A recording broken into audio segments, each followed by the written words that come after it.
आपके पास बहुत resilient worker होता है, बहुत ज़्यादा जैसे कह चाहिए कि अब अगर हम बात करते हैं तो वो मैनी मल्टीपर्पज़ लेबर भी बहुत दफ़ा जो आपके कैपिटल में जनरेट होता है, क्योंकि उसके पास बहुत सारी स्किल्स होती हैं, वो उन स्किल्स को इस्तेमाल कर रहा होता है। जब ये स्किल्स इन्हेंस कर रही होती हैं तो उस सूरत में आपका जो इकोनॉमिक डेवलपमेंट लेवल है वो बढ़ना शुरू हो जाता है। सिंपल एज आपका जो ह्यूमन रिसोर्स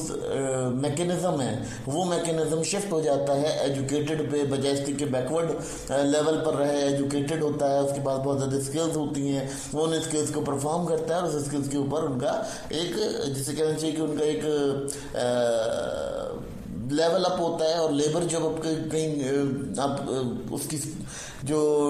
प्रोडक्टिविटी होती है वो ज़्यादा इनोवेट कर जाती है, बहुत ज़्यादा बढ़ जाती है, तो वो भी एक सिस्टम आपका इकोनॉमिक डेवलपमेंट में आता है। Economic development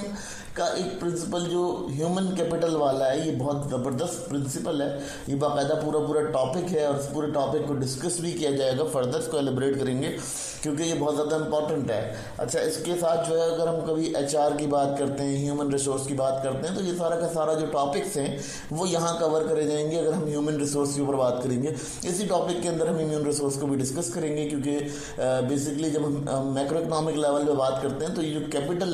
human capital development है, ये पूरा एक टॉपिक डिस्कस करेंगे और इस चैप्टर को पूरा का पूरा डिस्कस करते हुए इसके अंदर पूरा HR का जो रोल है या HR की जो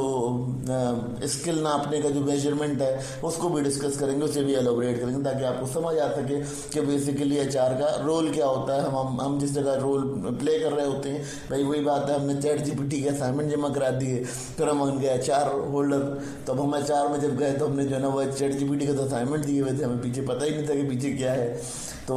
इसको थोड़ा सा समझना ज़रूरी है ताकि आपको ये समझ आ सके कि बीइंग HR रोल अगर आप कभी रोल प्ले करेंगे तो किस